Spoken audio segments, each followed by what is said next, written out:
Olá a todos, mortais, e bem-vindos a um novo vídeo da Biblioteca Sombria.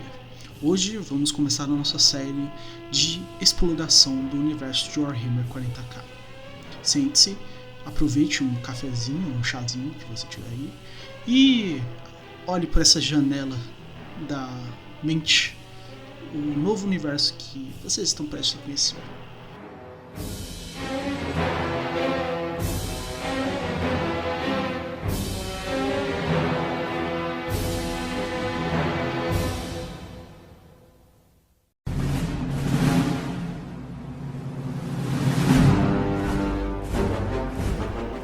Warhammer 40k, ou Warhammer 4K no inglês, ou Warhammer 40.000 também pode ser, é um dos maiores universos ficcionais já vistos na ficção humana, óbvio, né?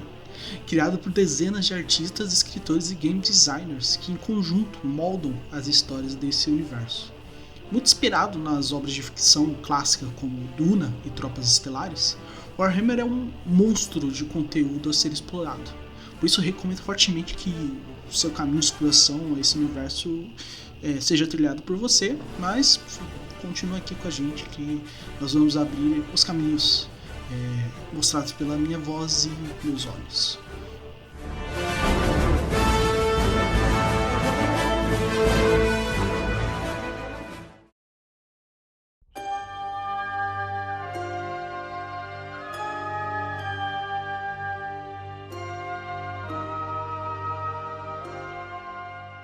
Warhammer é um jogo de miniatura que foi criado em 1987 pela Games Workshop, ou GW, como os fãs gostam de chamar, com o nome de Rogue Trader Warhammer 40k, nascido como um irmão sci-fi do jogo de sucesso Warhammer Fantasy Battles, da mesma empresa, ambos com muitas semelhanças criativas como referências ao Tolkien e cenários de fantasia capa-espada, já que a própria Games Workshop falava muito do jogo preferido dos nerds da época, o Dungeons & Dragons, e em sua revista a clássica White Dwarf. Mesmo sendo um irmão próximo do Warhammer Fantasy Battles, possuindo o seu equivalente a anões, né, no caso dos squats, elfos e orcs, Warhammer possui uma história própria e intrigante, sobre um regime galáctico de opressão liderado por um velho cadáver de um imperador, onde as leis eram duras, mas quebradas a todo momento e o massacre era comum.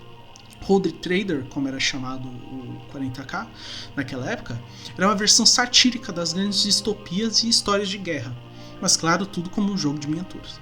O jogo em si consistia em os jogadores adquirirem, customizarem e criarem seus exércitos através de miniaturas de plástico, podendo jogar contra outros através de regras criadas e regularizadas pela Games Workshop.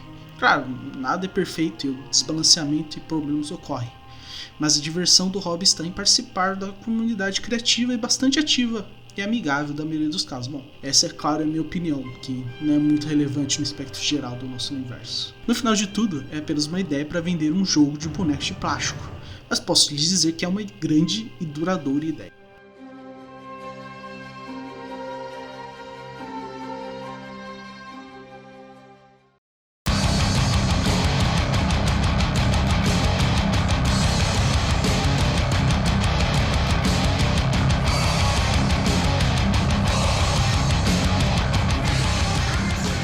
A história de Warhammer 40k possui mais de 30 anos de mudança e reescrita dos seus criadores, então muitas coisas podem ter mudado e podem mudar daqui adiante.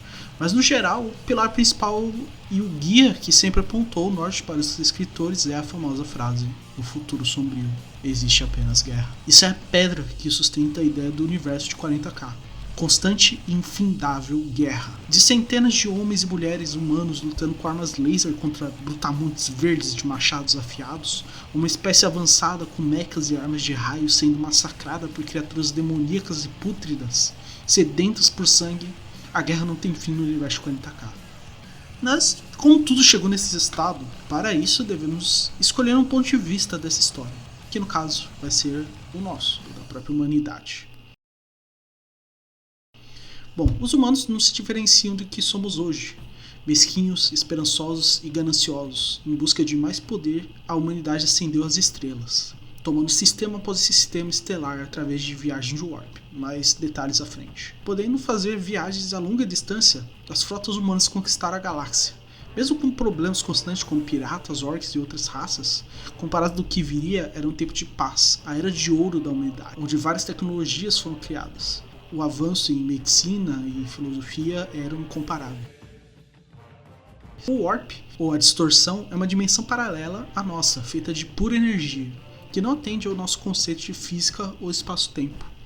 Um lugar infernal, onde tempestades de energia descarregam ondas destrutivas, mas o único caminho por entre as estrelas, já que viagens que durariam centenas de anos no espaço real duram alguns dias ou meses no Warp. Mesmo sendo infinitamente mais rápido, é como navegar em um oceano profundo, onde não se sabe o que está logo abaixo da superfície da água. E falando mais à frente, existe muito abaixo da superfície.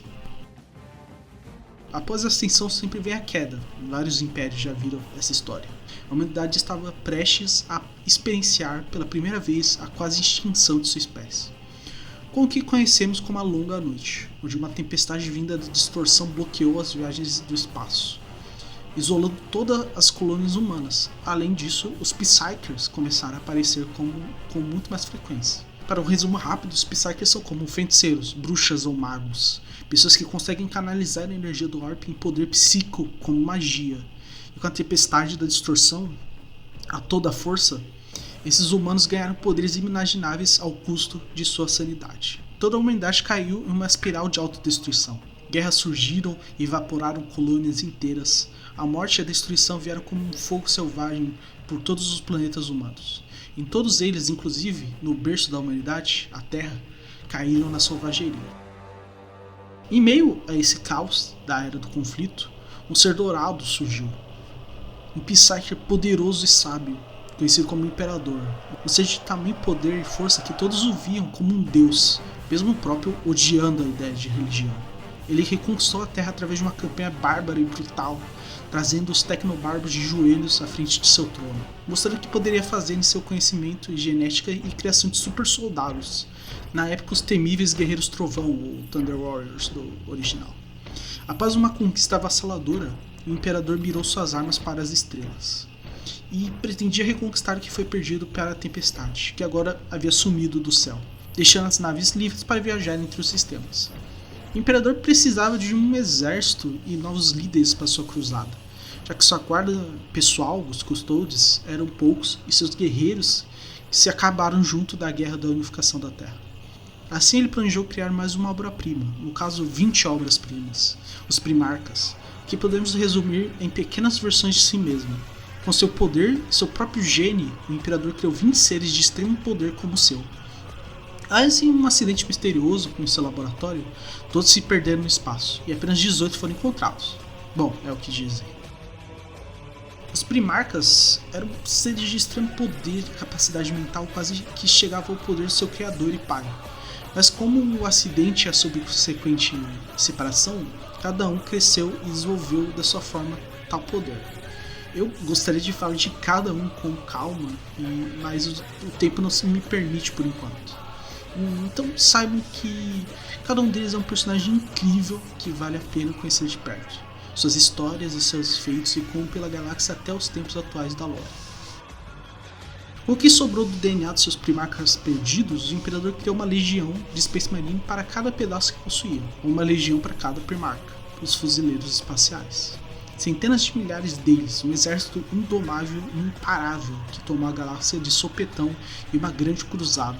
O Imperador reuniu seus filhos e os deu os maiores cargos de poder em seu novo império. Os primarcas se tornaram os líderes de cada uma das legiões de fuzileiro, cada um os tratando da forma que a sua personalidade permitia. Alguns os tratando como filhos e companheiros de armas, outros os tratando como escravos e apenas servos. É claro que inimizades existiam entre todos os primarcas e as legiões, e muitos traziam um grande conflito entre os fuzileiros. Mas mesmo assim as legiões tomaram a galáxia para o seu mestre, o Imperador. E assim começamos a nova queda da humanidade. Após a conquista do último grande bastião orc, o Imperador deixou a liderança da cruzada para seu filho mais querido, Horus Lupercal, e sua legião, os Filhos de Horus. Muitos dizem que foi aí que a queda de Horus começou. O peso da liderança, medo de falhar e a palavra venenosa de companheiros trouxeram dúvidas para o coração de Horus, e é onde os demônios começam a atacar. nesse caso, literalmente. Um fato que passou desconhecido para a maioria do Império era que o orbe que eles usavam para viajar para os seus domínios era na verdade um lar de criaturas poderosíssimas, deuses demônios do caos. Esses satãs se alimentavam dos pensamentos e vícios humanos, além de suas próprias almas. Tais criaturas viram uma brecha em uma oportunidade em Horus causar o caos e conquistar o mundo real, assim corrompendo Horus em um momento de fraqueza após uma batalha. Horus caiu da graça para o fogo da traição, levando consigo metade das legiões e exércitos imperiais, começando assim a heresia de Horus, uma guerra civil que despedaçou o Império e trouxe a morte de trilhões de humanos. Cidades foram dizimadas, planetas destruídos e a galáxia queimou. No fim, Horus foi derrotado, mas não antes de levar metade do Império com ele, e ferir mortalmente o Imperador, que agora não consegue manter mais do que sua própria vontade e poder psíquico. Isso tudo ocorreu 10 mil anos atrás. 10 mil anos que o Império nunca se recuperou de tal destruição. 10 mil anos de guerras contra traidores, alienígenas e hereges. Agora o Império é uma sombra do que era. Uma sombra paranoica e fanática que reprime todo tipo de tentativa de avanço e iluminação. O medo irracional da volta dos traidores. O fanatismo pela figura que era do Imperador. O Império que é o próprio líder. Apenas o cadáver apodrecendo.